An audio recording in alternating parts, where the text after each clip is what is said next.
When night fell, the stars returned to their appointed patience. They looked down and saw themselves reflected in the lagoons of 1,000 islands.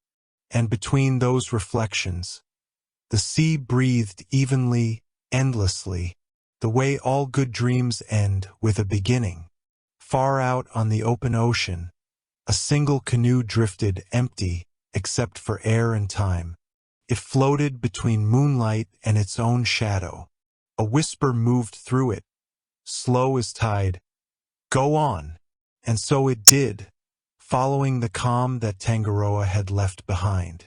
The world slept as it was meant to, held in the palm of rhythm, rocked by patience, lulled by the promise that everything returns, gentler.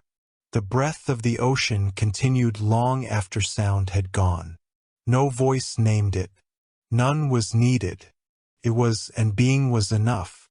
Breathe with the waves. Let your body remember what the tide knows. You are not adrift, you are carried. Sleep with the myth and wake with the world reborn. Before the stars had names, before the islands learned to float, there was only Tangaroa, the breath beneath the waves. He was not a god yet, nor a dream, but a rhythm, a great inhale and exhale, that reached through darkness and gave the void its first motion.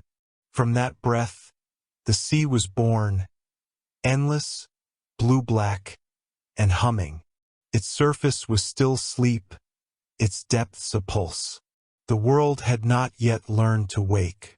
Each tide that rose was a heartbeat, each drop of foam, a whisper, and in that whisper, something began to listen. In the beginning, Tangaroa dreamed alone. He dreamed of warmth within the cold, of a horizon that curved, because it wanted to embrace. He dreamed of light, though he had never seen it, and because he dreamed it, light began to form in the water's skin. Tiny threads of silver trembled upward, uncertain, shy, until the sea's ceiling shimmered with the first memory of dawn. The light did not break the darkness. It joined it. Day and night married within the ocean's body, and from their dance came color, turquoise, gold, and green, woven together like breath upon water. Tangaroa opened his eyes, and for the first time, the sea looked back at itself. He stretched, and the movement became current. He whispered, and coral rose from the depths like blooming stone. He exhaled, and fish appeared, not made but remembered, as if they had been waiting for the word alive. The smallest ones glittered like thoughts too quick to hold. The larger swam in circles, creating the first music. It was not a song of words, but of direction, of belonging. The sea had become an orchestra, and Tangaroa its first listener. Above him something stirred. The dream rose from water into air, a place Tangaroa had never known. He felt its difference. The lightness, the hunger for movement. The sea whispered to it, "Go! But remember." And so mist lifted from the waves and became the first clouds, carrying with them the breath of the ocean. Tangaroa listened to the clouds drift across the sky. Their movement sounded like distant laughter, like foam dissolving on rock. He did not envy them. He had the deep, the endless cradle of silence and pulse. But in his stillness, he began to wonder, if breath can rise, can it also return? The question was carried by current and echoed across coral, through trenches, along reefs still dreaming themselves awake.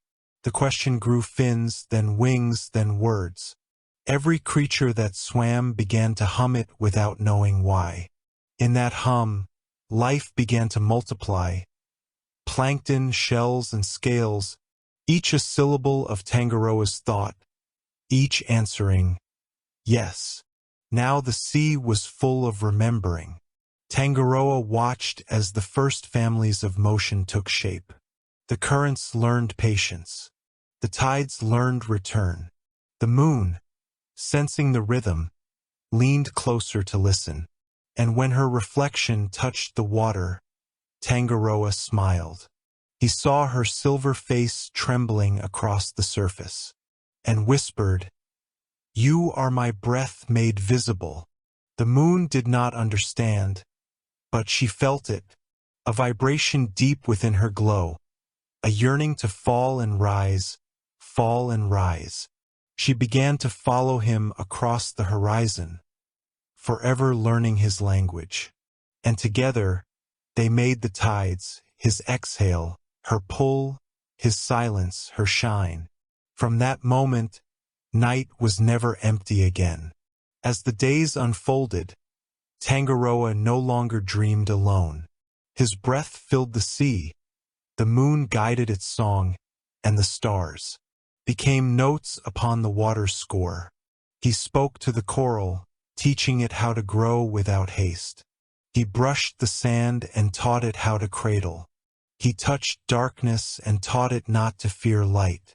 Every sound was slower now, softer, more knowing. Even silence had learned a melody. And when all was calm, Tangaroa lay upon his side in the abyss, listening to the heart of his creation. He did not speak, because there was nothing left to say. The ocean breathed for him. The sea was still, yet everything within it moved. In the cradle of Tangaroa's breath, new worlds formed, coral gardens blooming in colors that light could not yet name. Fish with translucent fins glided through those gardens, tracing the soft geometry of dreams. And the god of the sea, resting in his own reflection, began to dream once more. In his dream, the water was lighter. It shimmered as though remembering something that had not yet happened. Tangaroa saw figures dancing in the shimmer, slender forms made of foam and moonlight. They sang without mouths, their melody the heartbeat of waves upon unseen shores. "Who are you?" Tangaroa asked the dream. The foam replied, "We are what you will miss when you wake." And Tangaroa smiled, for he understood that even the sea must learn longing. The dream deepened. The coral below grew like thoughts expanding through quiet. Each branch reached upward, capturing light that did not yet exist. When the god exhaled, the coral trembled and released the first pearls, tiny orbs of memory, pale as dawn. They drifted through the water like unspoken wishes. Tangaroa gathered them gently and held them in his palm. Within each pearl was a picture. Islands unborn, creatures waiting to remember how to move, people yet to breathe. He set them free again, letting them float into the ocean's wide heart. Each one became a star not above but below. In time, the surface above him began to glow faintly, the reflection of those underwater stars. Tangaroa gazed upward and saw the mirror of the future sky forming above the waves. The sea and the heavens were now twins, each dreaming the other. "Let there be two," Tangaroa whispered, "so that neither must be alone." From his word rose the first islands. They did not erupt. They unfolded, petals of black stone rising through the waves, still slick with the memory of depth. Birds gathered upon them, though there had been no birds before. The wind learned a new sound, the sound of feathers over salt. Tangaroa watched this from beneath, his eyes wide with quiet pride. But pride is a fragile shell, cracks under its own weight, and from that crack worry was born. What if they forget me? He wondered. The coral shimmered, the pearls drifted, and the whales sang a song of comfort. All that comes from you will always return. Still, the god could not be certain, for even the sea fears silence when it does not answer back. Tangaroa swam downward, past the gardens and the pearls, into the quietest chamber of the ocean. There, in darkness thicker than thought, he found something new, a heart that was not his own, beating slowly within the abyss. It was the pulse of the world itself. He placed his hand upon it, and for the first time he felt small. From that humility rose peace. The god whispered to the heart, "When I am forgotten, remind them with waves." The heart pulsed once, and the ocean trembled in agreement. Tangaroa smiled again. "Then I may rest." He closed his eyes, and his dream continued without him. Above, coral continued to bloom. Pearls drifted upward like prayers. The islands breathed. The surface shimmered with the reflection of two skies, one above, one below, and between them lay an ocean full of memory. Morning rose without haste, as if it had been listening all night to the sea's quiet work. The ocean lay like a breathing mirror, and from that mirror lifted islands.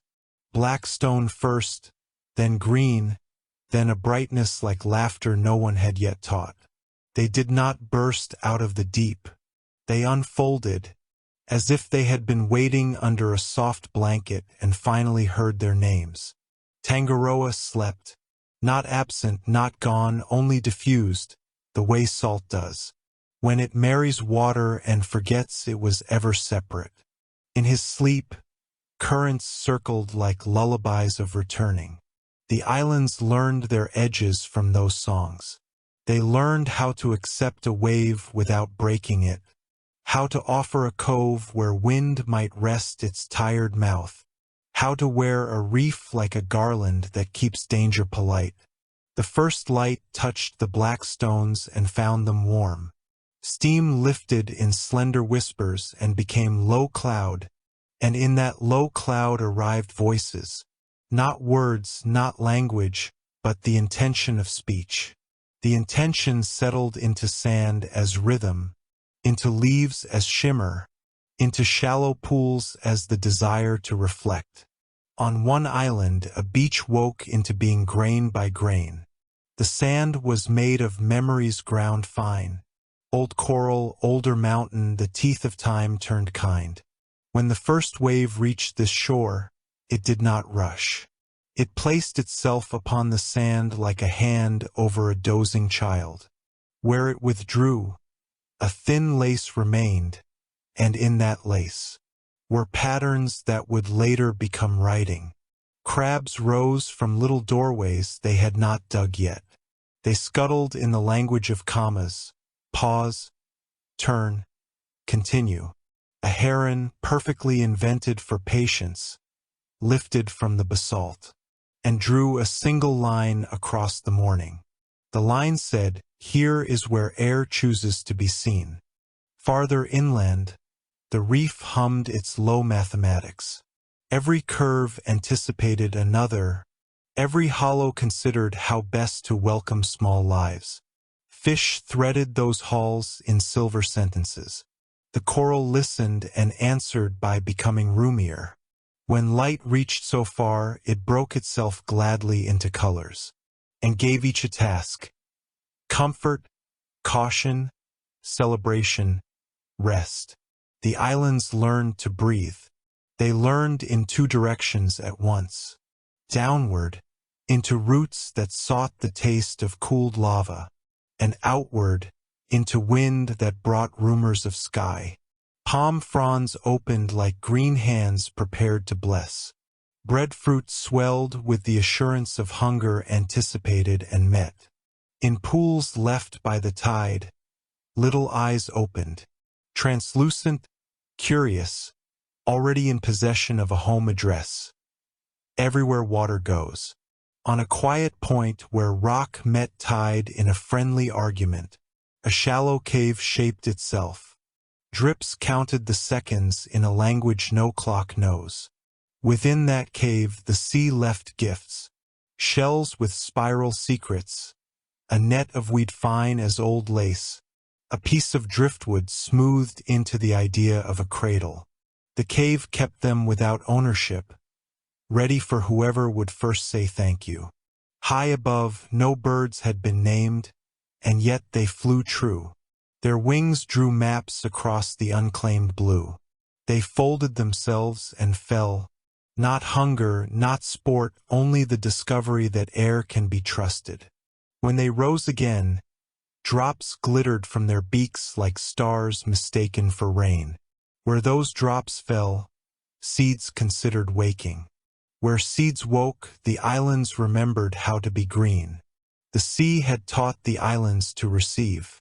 Now the islands taught the sea to reflect itself more kindly. Cliffs offered their faces to the tide and learned not to flinch. Coves learned the exact angle of shelter that turns wind into music. Rivers gathered themselves from the island's spine, found the shortest path to reunion, then went the long way because the long way watered more roots. At dusk, though the day was still young, a school of small fish turned as one thought and became a shimmered prayer. They circled a dark patch of water as if listening for a heartbeat. The heartbeat answered, slow, enormous.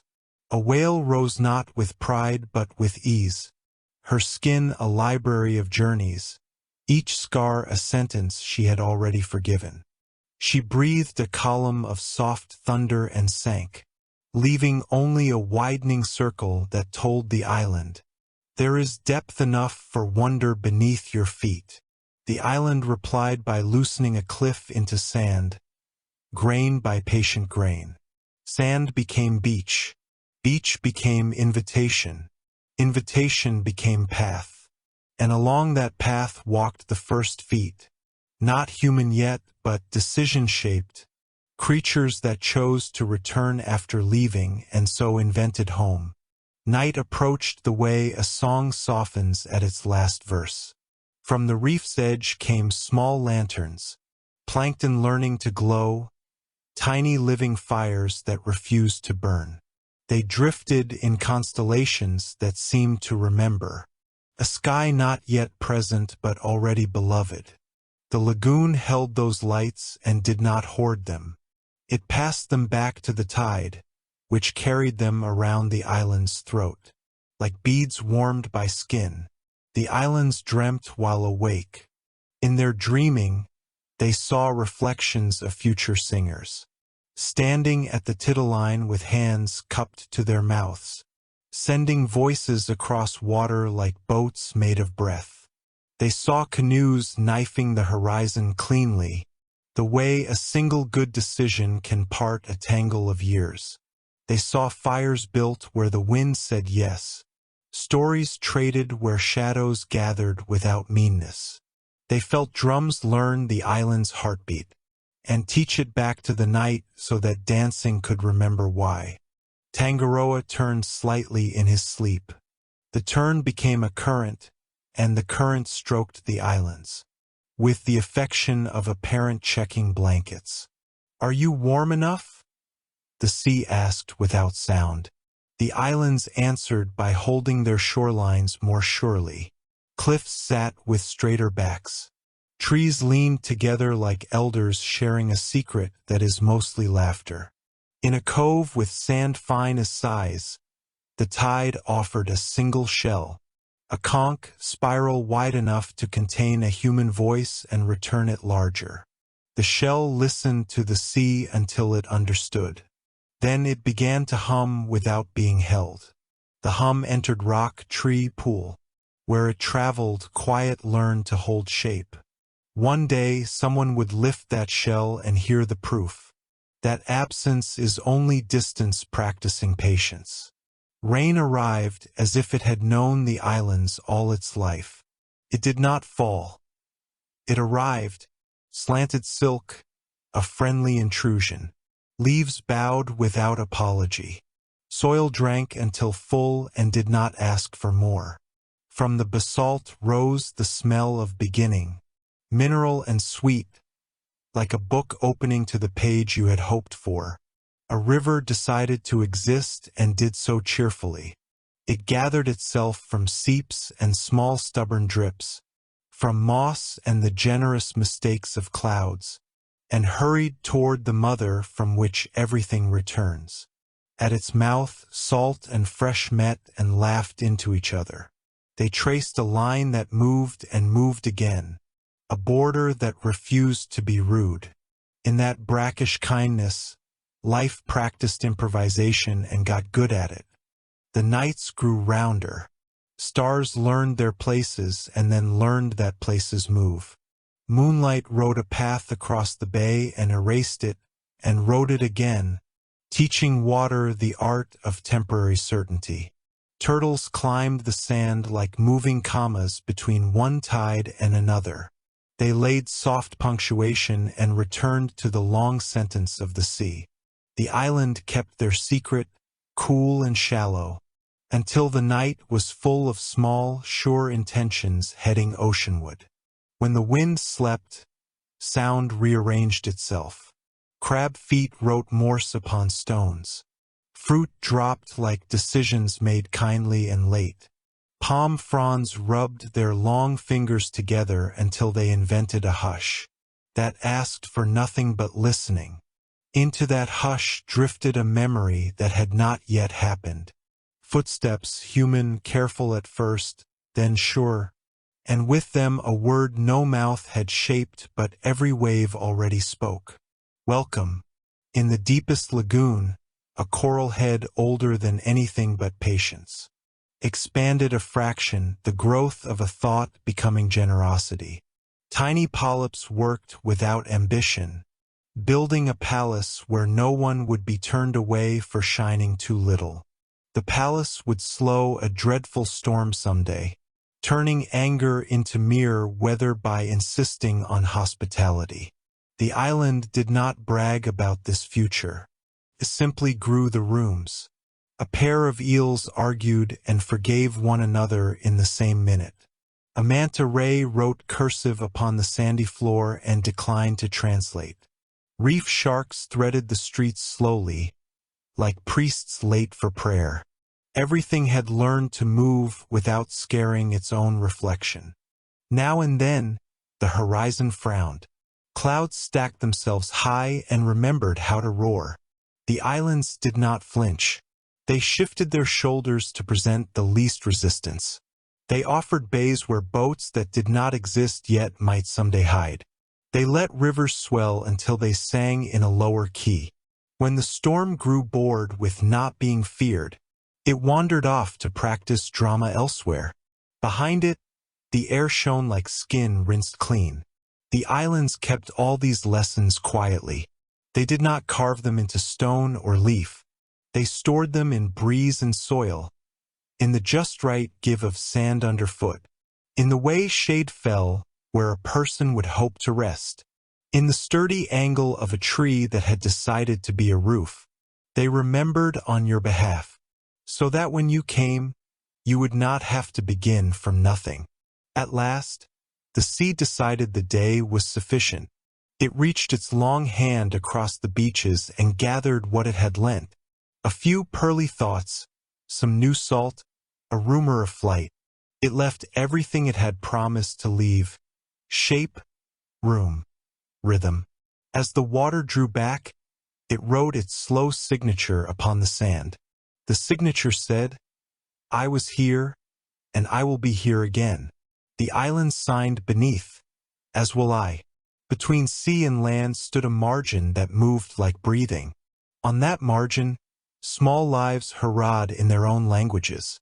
In that chorus, a single voice rose. Not human, not whale, not wind. It was the combined memory of waves and stone, leaf and light, speaking as one coastal body. Its sentence had the gentlest grammar. Come as you are. Eat what is given. Leave softer than you arrived. The islands that remember settled into evening of the first long day. They wore cloud like shawl and reef like necklace.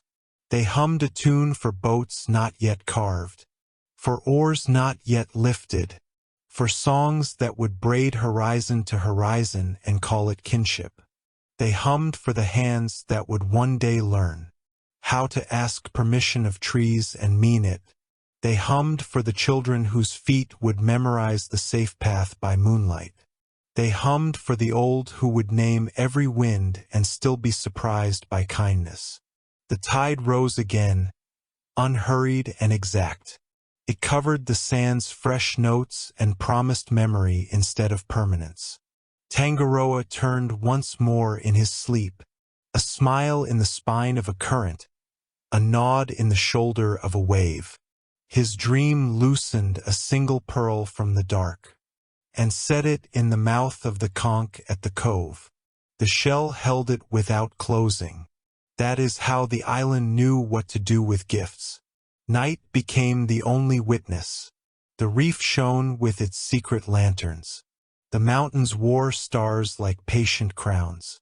A canoe far in the future lifted from a beach that did not exist yet, and its shadow passed across the lagoon without leaving a mark, except in the heart of the island, where a new room opened and waited with the light already on. Night gathered on the lagoon like a calm cloak.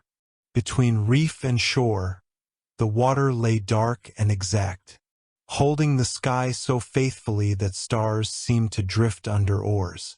On the sand, hands worked in patient rhythm, wood bent to memory, lashed with fiber, sealed with sap, taught by wind. No one had named their craft yet, but the canoes already knew a word older than language. Go. The island had been dreaming of them for days. It shaped bays to ease their launch, taught palms to grow in curves that would later become ribs, whispered to a certain tree to fall in such a way that its grain would remember the shape of water. When the first canoe slid into the lagoon, the night inhaled. The water welcomed with a narrowing of ripples, and moonlight rode a path that did not insist, only suggested. They learned the sea the way a child learns a mother, by listening. A hand cupped over the side, reading temperature and small invisible slopes. A cheek trained to sense wind without looking. A knee pressed against the hull, translating the grammar of chop and calm. When doubt rose like a short, sharp wave, they matched its height and let it pass. Above them, the sky gathered itself into useful stories. The canoe builders became readers of light. Orion rose not as hunter but as ladder. The Southern Cross turned into a hinge that swung between worlds. A long, bright river spilled from a dark cup, and the helmsman nodded as if a friend had pointed at a door he already knew. "Follow the cool star," said a grandmother, not pointing.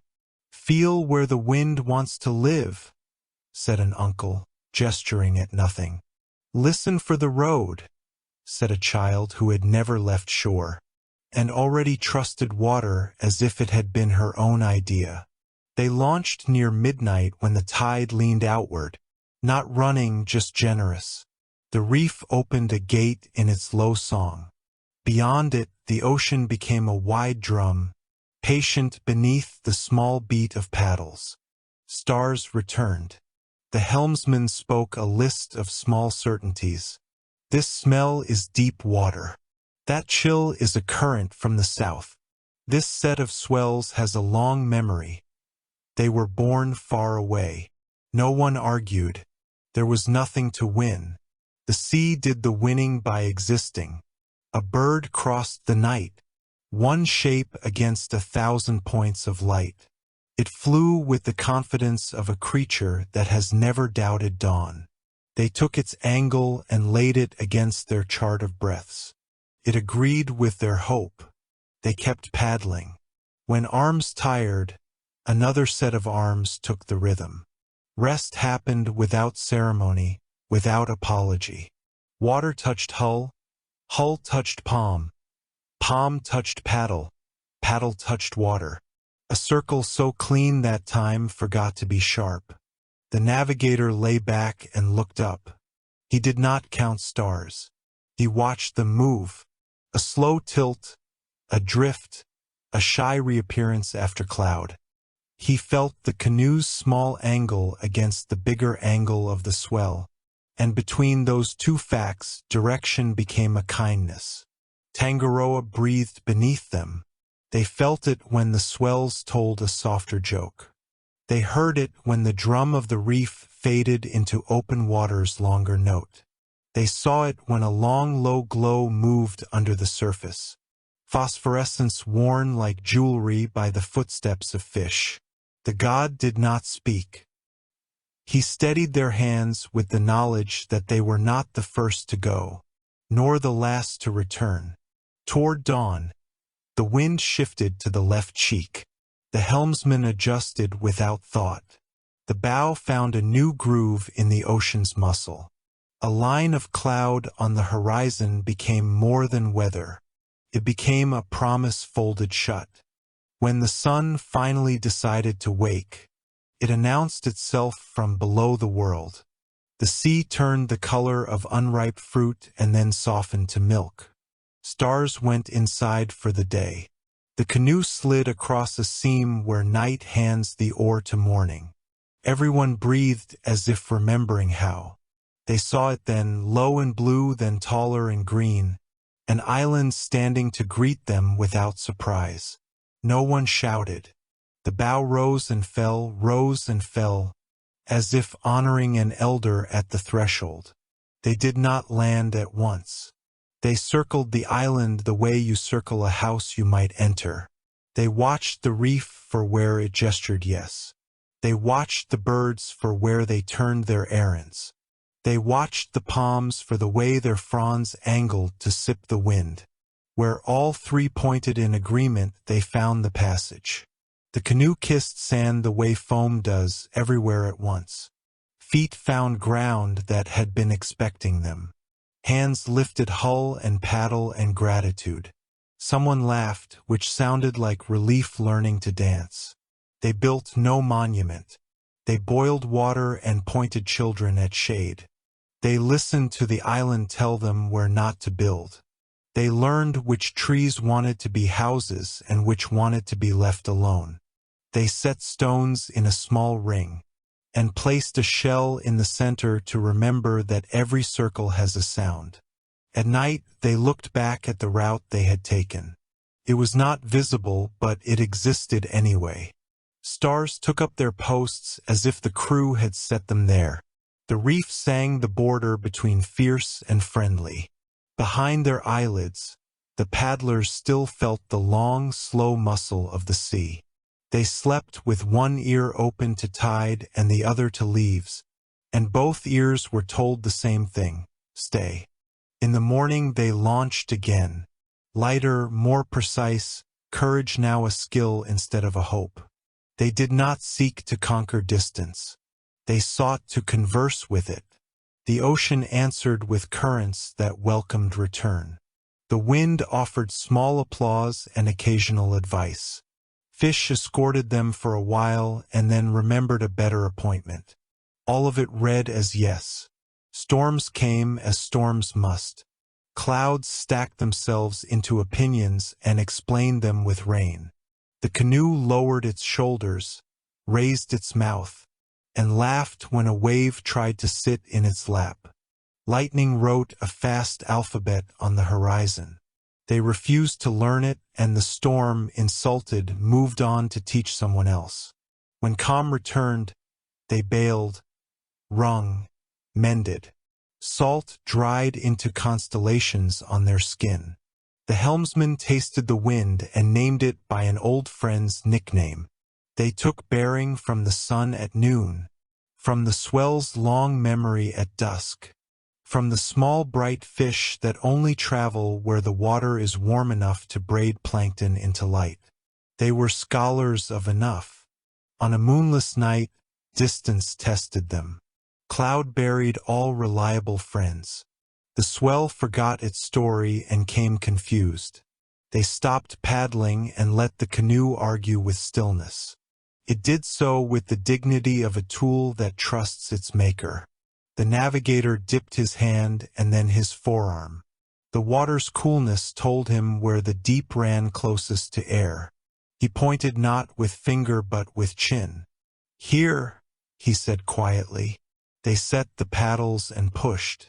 After a time that felt like a song sung twice, stars returned not above but below, phosphorescence bursting where the blades entered. They laughed and cried, which are the same movement done differently. The next island rose from the dark like a promise kept by someone you had forgiven anyway. They did not claim it. They greeted it. They found the yes in its reef and accepted its invitation. Their feet learned a new sand. Their lungs learned a new noun for wind. They left offerings of thanks fashioned from what did not belong to them to begin with.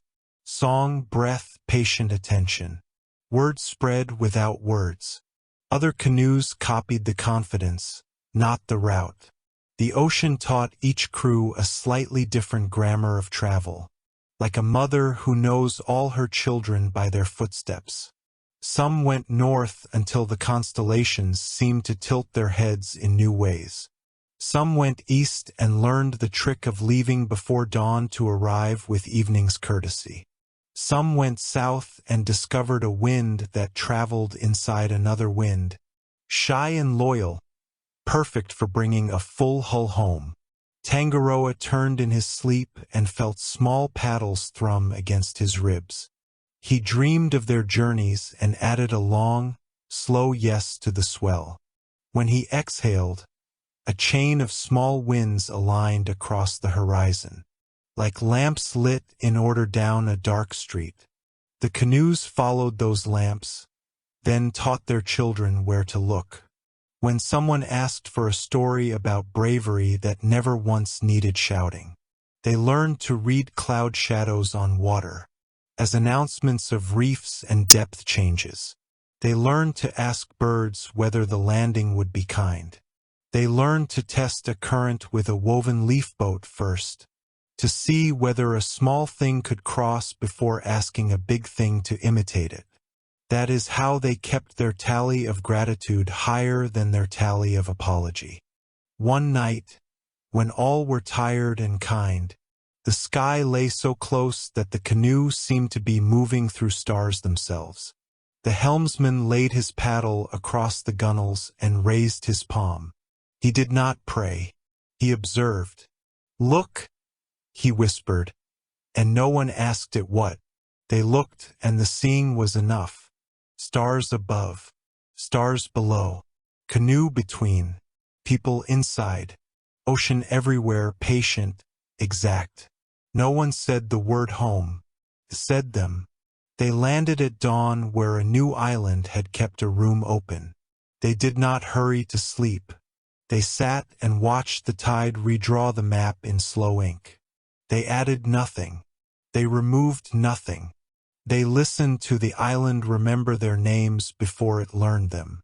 The canoes rested under palm shade, their hulls salted with constellations.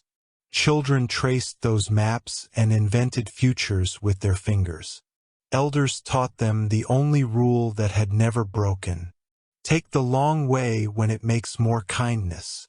The children nodded as if recalling rather than learning. When night came again, they would go again. Not because distance demanded it, but because the heart, having learned the rhythm of oar and star, refuses to forget. The sea would keep their routes and erase them both, so that discovery and safety could take turns. For now the canoes slept.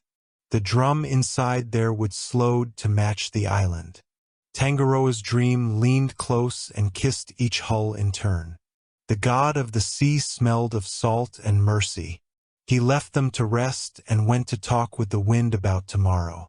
When the sky forgets its map, trust the water's memory. When your arms tire, let rhythm carry what muscle cannot. Sleep, the stars will take their posts again. Evening wore a gray shawl. The lagoon breathed in long measures, and the reef kept a patient drum at the border between fierce and friendly. Palms leaned toward one another as if conferring in a language made of fronds. Out past the gate, The open water rehearsed a different story. Lines of cloud gathered on the far line, stacked, dark, ceremonial. They did not yet roar. They remembered how. The first wind arrived as a messenger who had practiced the news too often. Careful, apologetic, earnest. It touched the surface and wrote a fine script of shivers that raced toward shore and dissolved like shy promises. On the sand, the canoes felt the message travel up their ribs. Wood answered with a soft creak. Agreement without fear. Elders watched the horizon and said nothing. Children watched the elders and learned that nothing is sometimes the bravest word. Tangaroa turned in his sleep. His dream loosened, not as a rope, but as a net whose knots refused to break. Through its gentle spaces the first thunder walked, slow, barefoot, listening. Lightning rehearsed its alphabet behind the curtain of rain. It would be invited or it would wait. The storm was a body then, but not yet a mood. The reef lifted its voice by a note. The gate narrowed. Boats that had gone to fish along the outer ledge returned. Not rushed, not proud, only exact. Hands moved. Paddles stowed. Ribs checked. Lashings retied. Mats unrolled in places the island had marked long ago as here is where wind becomes story. Rain walked ashore like a relative everyone loves, but no one had expected today. It arrived in sheets, then in threads, then in soft coins that bought silence cheaply. Leaves bowed. Sand darkened. The air learned how to be drinkable. Out beyond the reef, the storm remembered its strength and raised it. Swell leaned its shoulders harder. Wind rehearsed a louder vow. Lightning lifted the edge of the sky and set it down again, gentle like a midwife, checking the face of a sleeping child. The storm had come to perform. The ocean asked it to listen first. A canoe crew, sheltering their hull with palms for hands, began a low song. Not defiance, invitation. They named the directions. They greeted the currents by their pet names. They thanked the rain for arriving clean. They asked the wind where it wished to live and offered it room under the eaves of their breath. Thunder moved closer to hear better. The lagoon answered with light, not from above but from within, a long ribbon of phosphorescence that ignited wherever drops struck. The surface wrote a pale script. Be gentle, be thorough, be done. The storm considered. It had memory of other coasts, rude cliffs, careless harbors, men who shouted at it, with iron in their throats. It had been taught to be large in order to be believed. Here no one doubted it. Here it did not need to raise its voice to be heard. Wind arrived in chords. Palms bent and did not break. Roof fronds clattered, then learned the key and joined the song. The lagoon's skin gathered into small muscles and released, gathered and released, the way a sleeper moves through a dream of being held safely. Lightning finally wrote one word where all could read it, not in fire, but in light without harm. The word meant, arrive. So the storm arrived fully. Swell reached the reef and spread into lace. The gate, narrow now, let through what was proper and asked the rest to wait outside. Rain braided the air into curtains, veiling faces so that listening could feel private. Thunder rolled its barrel voice across the lagoon and stopped in front of the caves, as if asking permission to continue. The caves did not echo the thunder back. They offered it a place to sit. In the palm of the cave lay the conch with the single pearl Tangaroa had set there. The shell hummed, not loud, not small, a level sound like the spine of calm. Water gathered in the sand's little bowls and did not overflow. Drips tapped stone with the patience of a master counting. The storm entered and removed its shoes. Out past the reef, where the drama still preferred itself, a gust tried to shove tide. Against stone, the coral answered with architecture. Rooms within rooms, corridors at right angles to anger. Swell broke into kindness without losing size. Fish sheltered in the grammar of the reef sentences and learned a new word for safe. From the deep came a sound like the earth remembering an old agreement. A whale passed the gate with a calf tucked close to her shadow.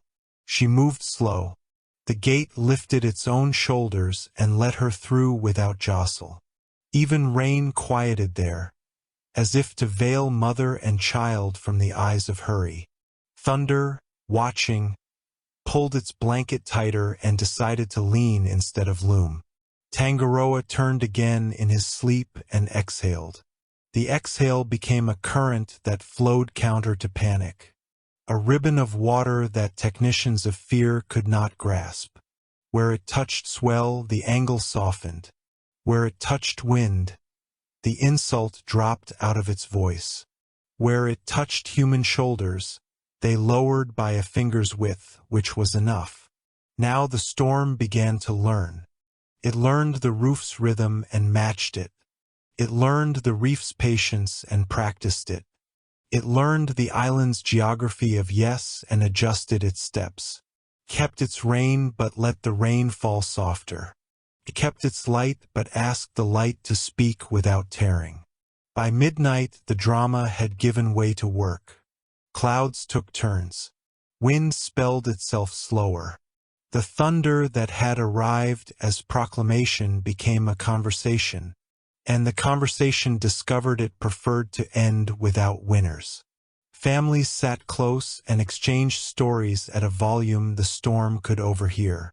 A boy confessed that he had been afraid of deep water. His grandmother admitted she still was. The storm blinked. No one mocked anyone. A woman laughed at the way the wind had rearranged her hair.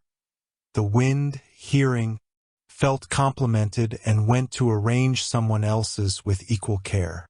Out on the ledge, a wave rose higher than it had intended and reconsidered, laying itself down with a long sigh that made a new pool perfectly suited for small crabs to own. They signed the lease with tracks like tiny cursive. Then the storm asked a question. Not in words, but in pressure. A long, low gust through the channel. A test of the gate's resolve. A hand on the shoulder of the reef. Everything held the way it was built to hold. The lagoon lifted to meet the question and answered by remaining exactly itself. The storm's hand dropped, not in defeat, but in comprehension. It understood power that listens does not shrink. It changes shape. Close to dawn, the cloud's architecture loosened. Lightning returned its letters to the box. Wind slipped its arm from around the island's neck and stood up, careful not to wake those who had found sleep inside the noise. The cave gave back the deep-hummed note to the conch. The pearl in its throat shone once and rested. Tangaroa's breath rose in the channel and smoothed the reef's beard with a hand of foam. The storm, on its feet now, looked toward horizons it still wished to visit. It bowed, not rubbing humility into the ground, but acknowledging it had been taught. Before it left, it set 3 small gifts where someone would find them later. A twist of driftwood in the shape of a question mark, for curiosity. A coil of vine that would not break when asked to bind, for community. A new angle to the sand where canoes launch, for ease. Then it took up its skirts and walked downwind. Still large, still itself different. Morning opened the room. Clouds thinned into lace the sun could read through. Birds negotiated new perches on branches the wind had edited. The reef let its gate widen and invited small glints of fish to inspect the changed light. Canoe crews stepped out into a world tuned 1 key lower, the way a song. becomes easier to sing when it remembers who is singing. They checked lashings and found them holding. They checked each other and found the same. They tasted the air and said the word sweet without speaking it. Children ran to where the sand's angle had changed and discovered how much easier it was to pull a hull into the mother water. They called it magic, elders called it teaching. Toward noon, a lone squall, one of the storm's gentler cousins, returned to collect something it had left behind. It rained briefly on the breadfruit and filled the rain pits twice as fast as necessary. "Payment," someone said, and snapped a grin in half for sharing. Laughter learned a new weight, light but with an anchor. In the cave, the conch remained, ordinary and miraculous as ever. A child lifted it with 2 palms and pressed its mouth to her ear. Inside was not the roar the elders warned her of, but a long hallway of kindness where every footstep matched her heartbeat. She set it back carefully, feeling taller and not knowing why. The pearl did not dim. It approved. By evening the sea had returned to its weekday work. Swell queued politely for the reef's techniques. Fish reopened tiny markets and haggled in light. A turtle checked nests along the beach and discovered none had drowned. The island wrote a short report in scent. Wet stone, cooling leaf, bread crust. And the wind carried it door to door without being asked. The storm, far down the chain, practiced what it had learned. It lowered its voice when nearing a village. It untied itself when it caught on a mast that had already suffered. Kept the salt clean. It asked the lightning to point without piercing. From time to time it remembered old habits and then remembered this night, and the memory did the work of 1,000 sermons. When stars opened their library, a crew took their canoe to the water's lip and tested the new angle. It slid as if the lagoon were lending a hand. They did not go far. They circled once. The way one returns a bowl to a neighbor quickly so the neighbor will not be shy to lend again. They came back and set the hull on its new bed, which fit like a finally honest promise. In sleep that night, the island dreamed the storm again. It did not make it smaller. It made it kinder. The storm dreamed the island and practiced arriving without taking anything it had not earned. Tangaroa dreamed both and smiled the way currents do when they understand a coastline at last. In the dark just before dawn, the blue place where yesterday forgives itself, a single breeze walked through the open doors of every house and said, it was time to turn the mats to the cool side. No one asked who sent it. They rose, they turned, they slept again, and the breeze went on to visit the reef, where it told a small crab to move 3 inches left to avoid a foot in the morning. The world, tuned, awaited light. Night was whole again. After the storm had gone and the air remembered stillness, the sea wore its gentlest face. Between the islands lay ribbons of quiet, long threads of water that caught moonlight, like silk unspooled across the world. The canoes rested upside down along the shore, their ribs drying, their memories breathing. The people slept. Tangaroa did not. He drifted beneath the horizon, dreaming his last dream, not of creation, not of loss, but of balance. His breath moved through the trenches and over the ridges of coral. Every creature that had hidden from the storm now turned in sleep, content. In that dreaming, the ocean became aware of its own rhythm. It saw that it had made no mistakes, only lessons shaped like waves. Each wave came, rose, broke, disappeared, and yet the sea did not lessen. It understood that to give and to vanish were the same act performed kindly. Above, stars rearranged themselves into a map not for travel but for remembering. They formed patterns that resembled palms, shells, breath. They glowed like memory made visible.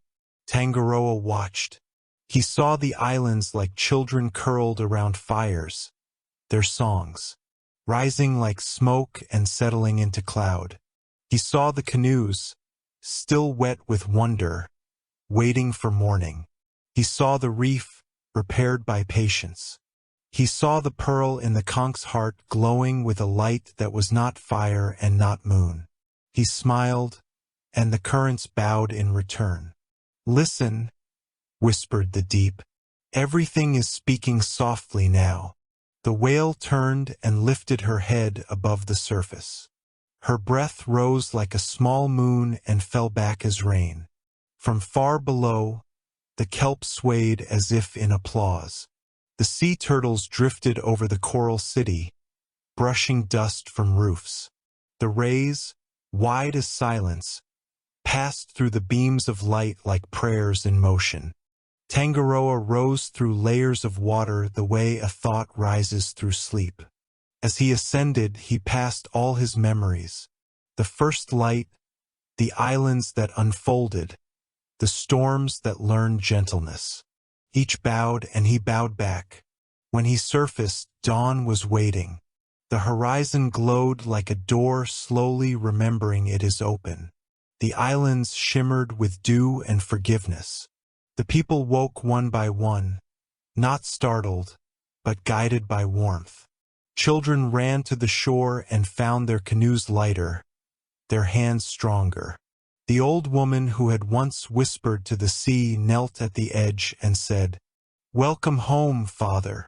Tangaroa answered by sending a single wave, small, perfect, that touched her feet and withdrew, leaving the sand unmarked.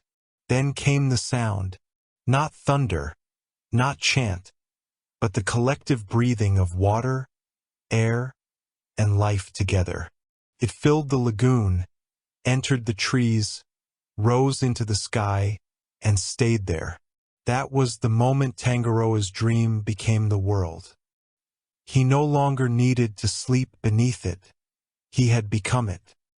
His voice lived in the wind, his laughter in the tide, his patience in the coral, his mercy in the rain.